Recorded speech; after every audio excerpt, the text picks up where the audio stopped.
स्वाति महेश्वरी से, जिन्होंने देश विदेश में मेडिकल साइंस की शिक्षा और अपने 15 सालों के अनुभव के बाद स्वास्थ्य क्रांति लाने के मिशन की शुरुआत की है। डॉक्टर स्वाति महेश्वरी। इस शो में आपका स्वागत है। हाइपोथायरॉयडिज्म या थायराइड की कमी एक ऐसा रोग है जो चुपके आ जाता है, यानी कि अक्सर हमें इसका आभास ही नहीं होता। क्योंकि अगर आप ये पूछेंगे कि इसका सबसे कॉमन लक्षण क्या है, तो शायद उसका जवाब होगा कुछ नहीं। यानी कि इसके लक्षण इतने साधारण होते हैं जैसे कि थकावट, उदासीनता, नींद ठीक से ना आना। ज्यादातर हम ये सोचते हैं कि ये लक्षण किसी तनाव के कारण, किसी परिस्थिति के कारण या मौसम के कारण महसूस हो रहे हैं, और तब हमारा ध्यान थायराइड की तरफ आकर्षित भी नहीं होता है और हम बेवजह तकलीफ उठाते रहते हैं। अगर इस तरह के लक्षण ज्यादा समय तक महसूस हो और आपकी डेली रूटीन भी इफेक्ट होने लग जाए, तो एक बार डॉक्टर को जरूर दिखाना चाहिए। अब पहले ये जानते हैं कि थायराइड ग्लैंड क्या होती है। थायराइड ग्लैंड एक तितली के आकार की लगभग 5 सेंटीमीटर की छोटी सी ग्लैंड होती है, जो कि हमारे गले में सांस की नली के ऊपर यहाँ पर होती है।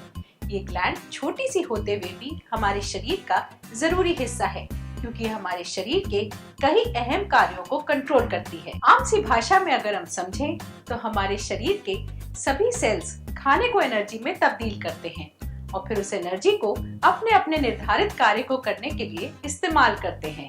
खाने से एनर्जी बनने के प्रोसेस को मेटाबॉलिज्म कहते हैं, जो कि हमारा थायराइड कंट्रोल करता है। हम कितनी कैलोरीज बर्न कर रहे हैं, ये भी थायराइड ही कंट्रोल करता है। इसलिए अगर थायराइड की कमी हो जाए तो शरीर भी कम एनर्जी बना पाता है, यानी कि मेटाबॉलिज्म स्लो हो जाता है, वजन बढ़ने लगता है, कोलेस्ट्रॉल भी बढ़ने लगता है और हमारी शरीर की कई ऐसी गतिविधियां हैं जो प्रभावित होने लगती हैं, जैसे कि सांस लेने की प्रक्रिया, धड़कन की गति, मांसपेशियों की मजबूती, नसों की कार्य गति, मस्तिष्क का विकास और शरीर का तापमान, और इसी कारण से परेशानियां होने लगती हैं।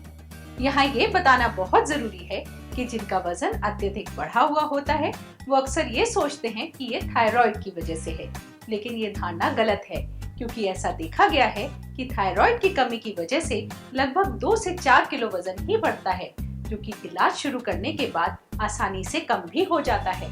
अगर थायराइड कम होगा तो थकान आसानी से महसूस होगी, ठंड ज्यादा लगेगी। आपके आसपास के लोगों को एसी में अच्छा लग रहा होगा, लेकिन आपको ठंड लगेगी।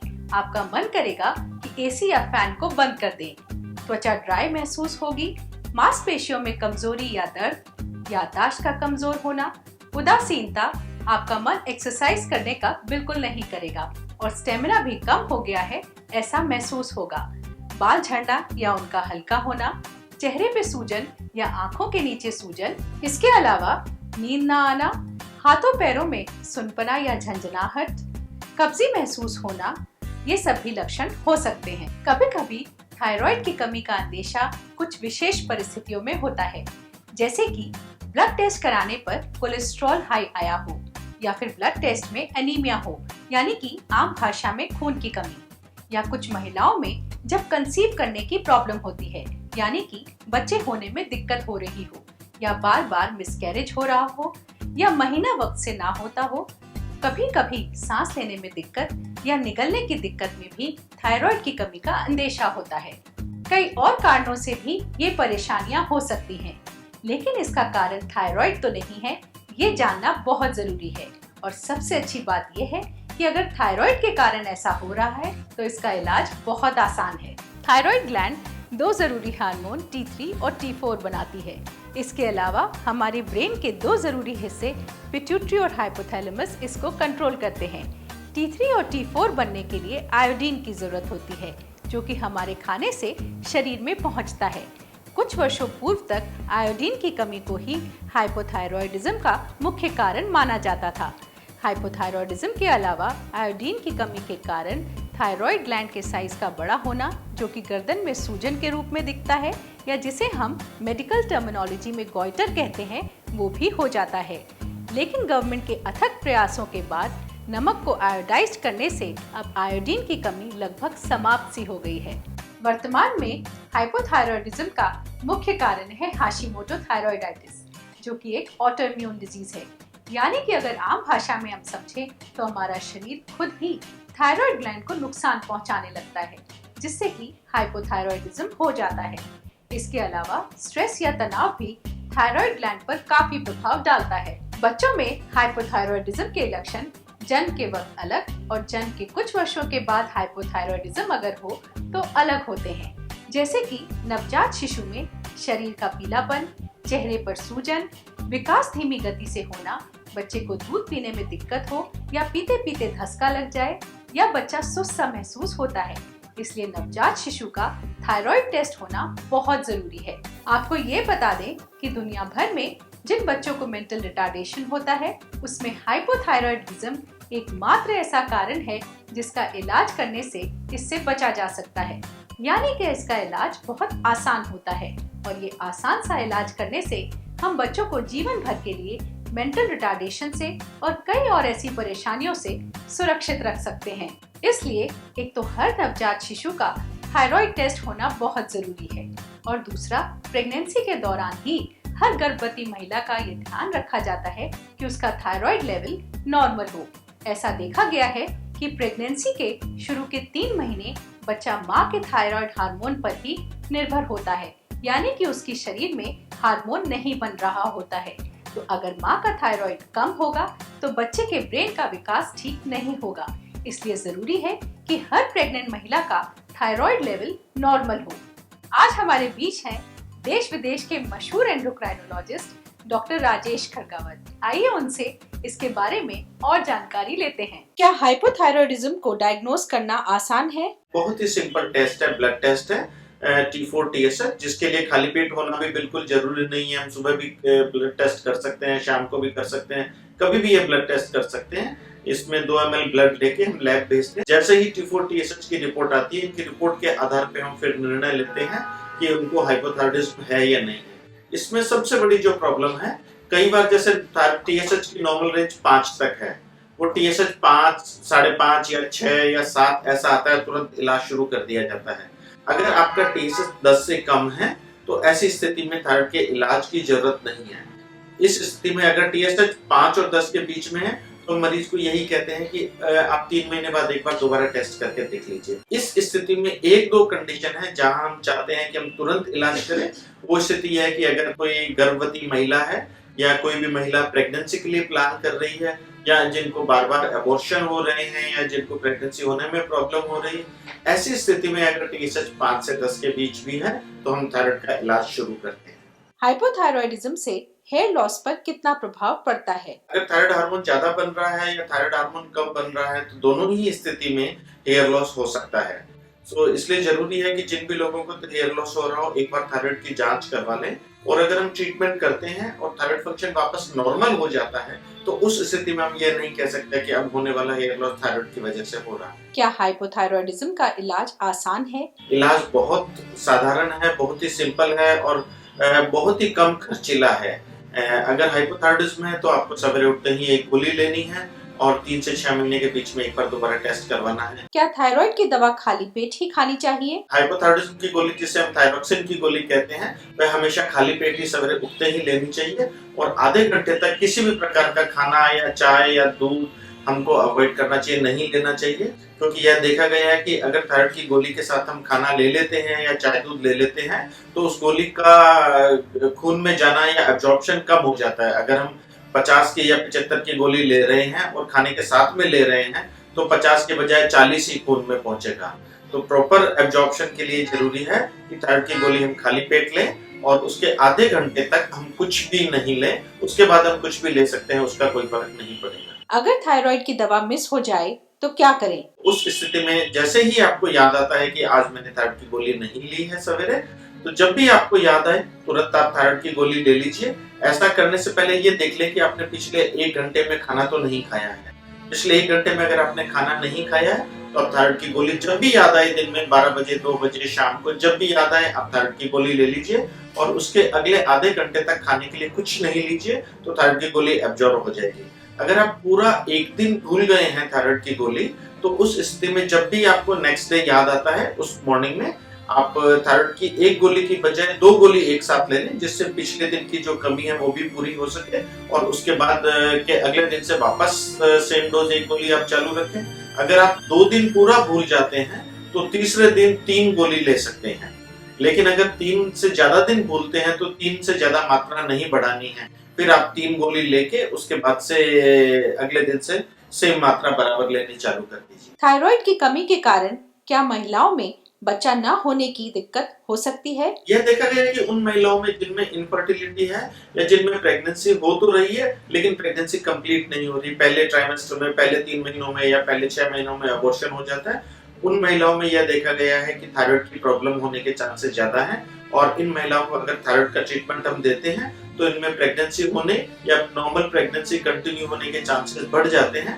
अतः उन सभी महिलाओं को जिनमें प्रेगनेंसी नहीं हो रही है या जिनमें प्रेगनेंसी कंटिन्यू नहीं हो रही है, जल्दी अबॉर्शन हो रहे हैं, सबको ये सलाह दी जाती है कि वो अपना तुरंत एक बार थायराइड का टेस्ट करवा लें और अगर उसमें TSH ज्यादा आता है तो इलाज की जरूरत है। जिन महिलाओं को हाइपोथायरॉयडिज्म है उनको प्रेगनेंसी के दौरान किन बातों का ध्यान रखना चाहिए? जिन महिलाओं को हाइपोथायरॉयडिज्म है और जिनका थायराइड का इलाज चल रहा है, उनमें सबसे पहली और जरूरी चीज है कि प्लीज अपनी गोली एक भी दिन भूले नहीं, अपनी गोली बिल्कुल बराबर रेगुलर लेते रहें।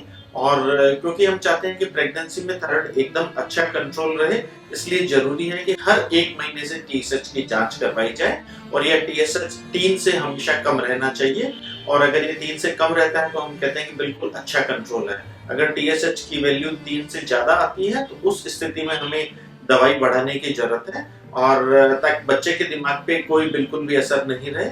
अगर थायराइड की बीमारी बहुत ज्यादा बढ़ी हुई है तो सिर्फ उसी स्थिति में बच्चे के दिमाग पे असर हो सकता है, लेकिन अगर TSH थोड़ा सा बढ़ा हुआ है तो उससे आगे चल के प्रॉब्लम हो सकती है, लेकिन बच्चे के दिमाग पे बिल्कुल भी असर नहीं पड़ेगा। थायराइड का इलाज जिंदगी भर चलता है तो क्या डरने की कोई बात है? नहीं, थायराइड से बिल्कुल भी डरने की बात नहीं। हाइपोथायरॉयडिज्म का इलाज जिंदगी भर चलता है, लेकिन इसके लिए सिर्फ एक आपको सवेरे उठ के एक गोली लेनी है, आधे घंटे तक कुछ नहीं लेना, उसके बाद भूल जाना है कि आपको थायराइड की बीमारी है। अगर हम उपयुक्त मात्रा में थायराइड की गोली ले रहे हैं तो हमें बिल्कुल भी डरने की जरूरत नहीं है। अगर हम जरूरत से ज्यादा थायराइड की गोली ले रहे हैं या जरूरत से कम गोली ले रहे हैं और हम उसको चेक भी नहीं कर रहे, उस स्थिति में जरूर है कि शरीर में कुछ प्रॉब्लम हो सकती है और कुछ ज्यादा लेने से शरीर में कुछ गोली के साइड इफेक्ट हो सकते हैं, जिसमें सबसे जरूरी, सबसे इम्पोर्टेंट जो साइड इफेक्ट है वो है कि इसका थायराइड की गोली ज्यादा लेने से इससे हड्डियों पे असर पड़ता है और हड्डियां कमजोर हो जाती है। अभी आपने डॉक्टर खड़कावत से ये जाना